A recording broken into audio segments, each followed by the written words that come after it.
Guys, tayo ay magme-merienda sa bahay sa farm ni Janet. Ayun.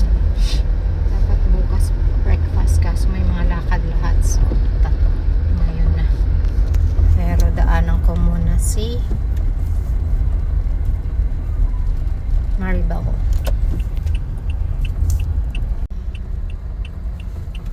Bukas ba? Ayun, bukas. Daanan ko daw siya kasi tinatamad siya mag-drive.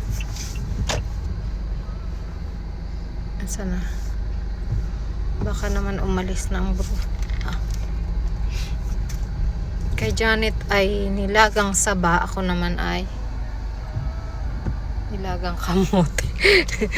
Yung kamote ni Lolo nilaga ako. Saan ang bruha? Baka mamaya, ay shucks, wala na din eh. Teka nga. Wala na yung kotse niya. Lagot. Ayun ang bruha, lumabas din. Ano kaya yun? Sasabay tapos lumabas. Ay, bumalik. Bumalik, sasabay nga sa akin. Diyan ka ba magpa-park? Ay, di kita nakita. Buti sinundan mo ako. Papasok ba ako dyan sa pangalawang gate?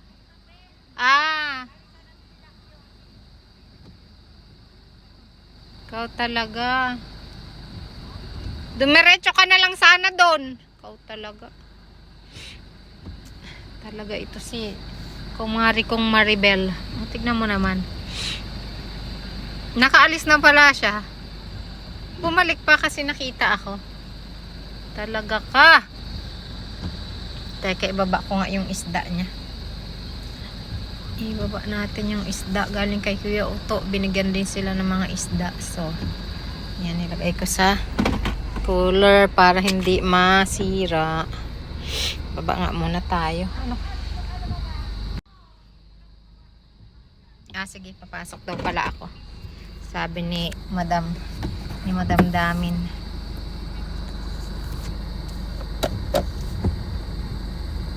Nakita mo na ako, umano-ano ka pa. Sana tumuloy ka na. Bumalik-balik pa ay.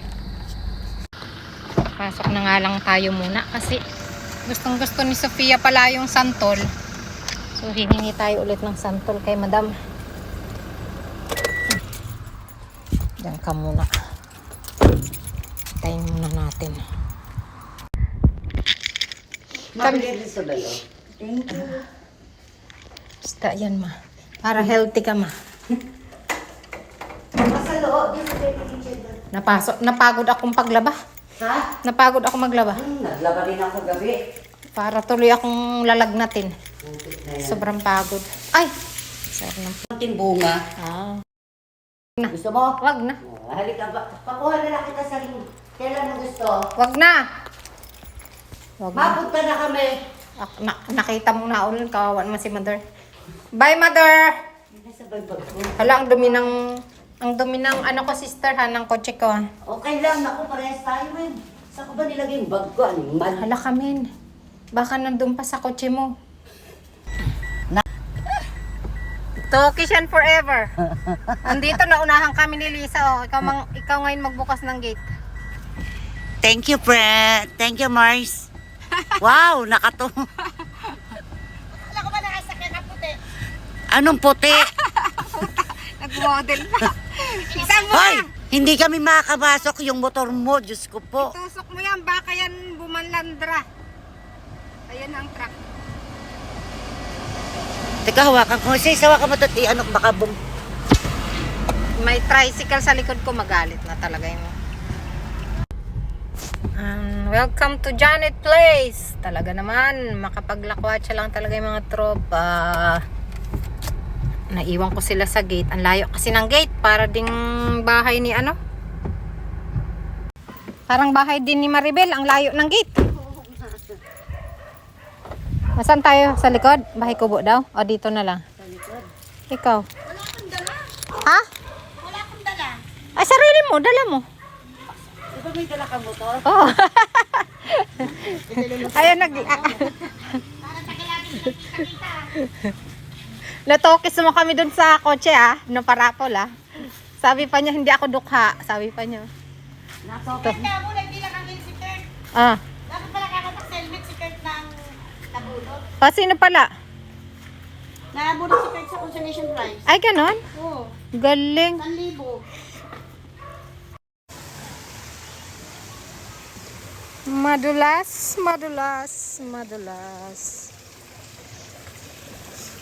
Mateus Farm. Gala na naman. Ang ganda. Si Maribel, iniwan na ako.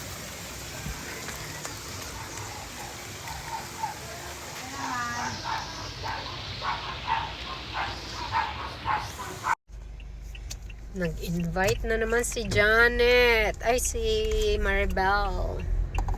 So, let's go to Maribel. Hindi ko siya mahindian. Kasi nga, bored siya. Kahit nagkaroon na ako ng flu, pupuntahan ko si Maribel para magkaroon din siya ng flu. Mahawaan ko siya ng flu.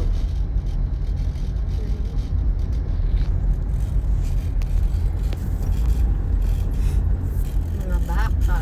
Ganda ng gustong-gusto ko dito sa daanan ni Maribel kasi sobrang luwag tapos ang ganda ng view.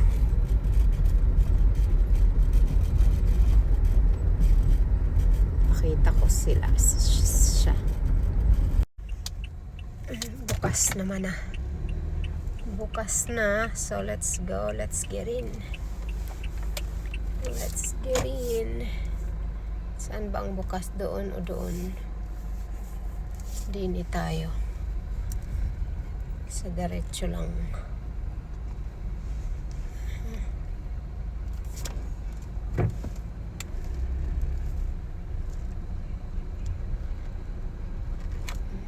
Lalabas kaya kami o dito lang kami sa kanyang balor?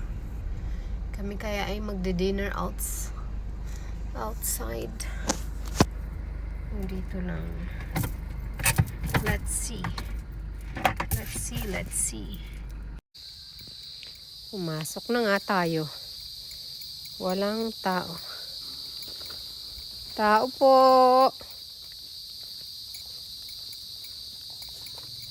Hindi naman din niya ako marinig.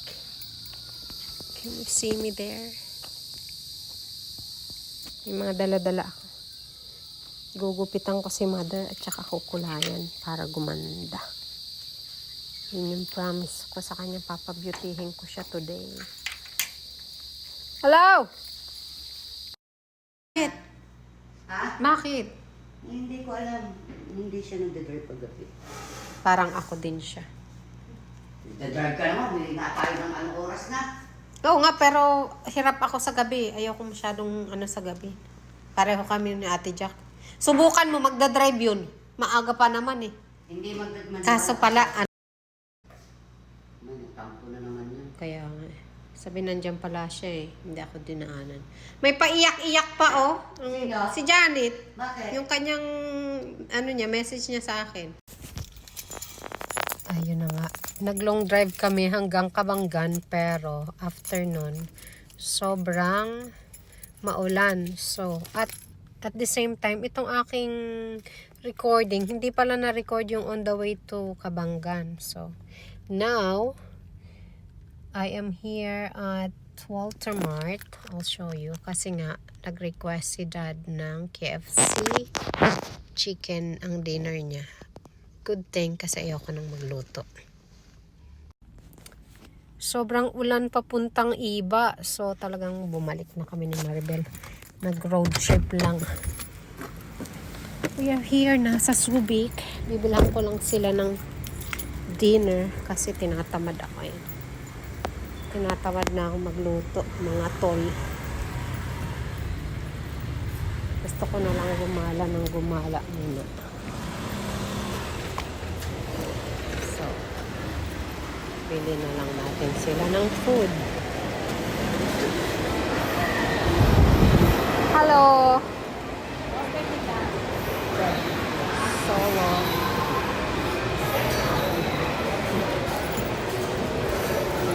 Good thing na konting parang ilang minutes away from home. Pwede ko na lang i-grab yung kanilang dinner para hindi na ako magluto. Ito si Dad nag-grab ng flowers. Doon siya bumibili pag may mga occasion. Mabilis ang pangregalo. Dito siya nagpagawa ng yung kanyang, may pinagawa siyang ring. Ay, naka-sale yung bench.